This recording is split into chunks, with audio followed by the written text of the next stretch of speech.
Hello guys, இன்னைக்கு வீடியோவில் ட்ரெண்டிங்கான ப்ளூ கலர் மேஃபில் லிப் ப்ரேஸ்லெட் தான் எப்படி செய்யணும்னு பார்க்க போகிறோம். அதுக்கு முதல்ல தேவையான அளவு ப்ளூ கலர் பீட்ஸ் ஆட் பண்ணிக்கலாம். அது கூடவே மேஃபில் லிப் சாமும் ஒன்று ஆட் பண்ணிக்கிறேன். அதை கோக்கறதுக்காக எலாஸ்டிக் 0.1 சைஸில் எடுத்திருக்கேன்.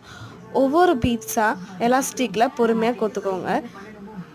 உங்களுக்கும் இந்த மாதிரி ட்ரெண்டிங்கான பீட்ஸ் அஃபோர்டபுள் ப்ரைஸை தேடிட்டுருக்கீங்களா? அப்போ இந்த வீடியோ உங்களுக்காக தான். ஸ்க்ரீனில் தெரியுற இன்ஸ்டா பேஜில் கமெண்ட் பண்ணுங்கள். அவர் யூடியூப் சேனல் வீடியோ கீழே கமெண்ட் பண்ணுங்கள். இப்போ நான் அவங்க கை சைஸ்க்கு ஏற்ற மாதிரி மெஷர் பண்ணி ப்ராப்பராக பீட்ஸ் ஆட் பண்ணி கோத்து எடுத்துட்டேன். கோத்த பீட்டில் 3 knots போட்டு டைட்டாக சீல் பண்ணி எக்ஸ்ட்ரா இருக்கிற எலாஸ்டிக்கை கட் பண்ணி எடுத்துக்கோங்க. இப்போ சாம் கோக்கறதுக்காக ஒரு ஜம்ப்ரிங்கும் சாமும் எடுத்து ஜம்ப்ரிங் உள்ளே வச்சு நம்ம நாட் போட்டதிலே ஆப்போசிட் டைரக்ஷனில் அதை போட்டு டைட்டாக சீல் பண்ணி எடுத்துட்டேன். இந்த மாதிரி வீடியோஸ்க்கு நம்ம சேனலை ஃபாலோ பண்ணி சப்ஸ்கிரைப் பண்ணிக்கோங்க. தேங்க்யூ.